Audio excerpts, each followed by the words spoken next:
Саламатсыздар ма, құрметті біздің Facebook және Instagram желісіндегі оқырмандар. Біз сіздерге сыбайластық қоғамға қастық атты ақпараттық насихаттау сабағын ұсынамыз. Қазақстан Республикасының сыбайлас жемқорлыққа қарсы күрес туралы заңның басты мақсаты азаматтардың құқықтары мен бостандықтарын қорғау, сыбайлас жемқорлық көріністерінен туындайтын қауіп-қатерден ұлттық қауіпсіздікті қамтамасыз ету, жемқорлыққа байланысты құқық бұзушылықтың алдын алу, олардың жолын кесу және ашу болып табылады. Осыған орай, қазіргі уақытта Қазақстан Республикасының сыбайлас жемқорлыққа қарсы іс-қимыл агенттігі мен Мәдениет және спорт министрлігінің бастамасымен республиканың барлық аймақтарында парасаттылық орталығы ашылып жатыр. Ондағы мақсат зиялы қауым өкілдерімен бірлесіп, қоғамда жемқорлыққа қарсы мәдениетті қалыптастыру.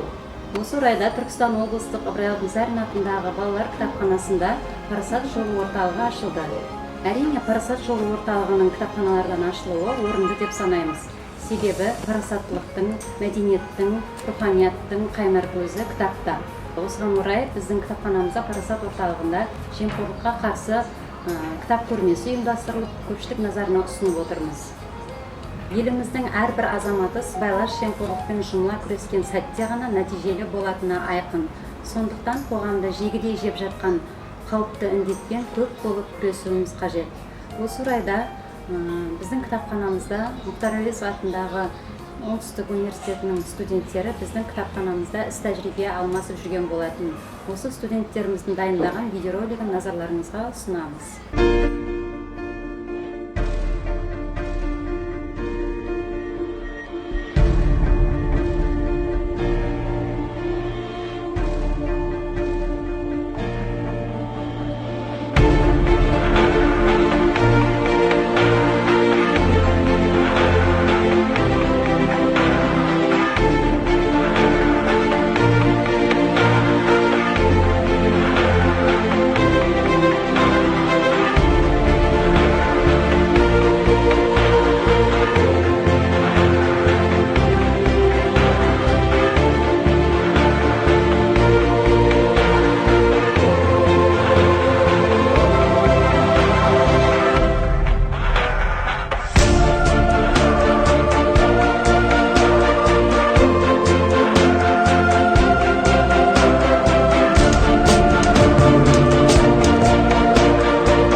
Кез келген өркениетті қоғам үшін сыбайлас жемқорлықпен күрес ең өзекті әрі мемлекеттік маңызды мәселе.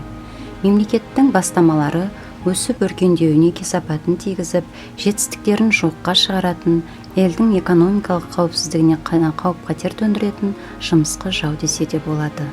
Сондықтан елімізде мемлекеттік саясаттың негізгі басымдылығының бірі осы зұлымдықпен күресу болып табылады.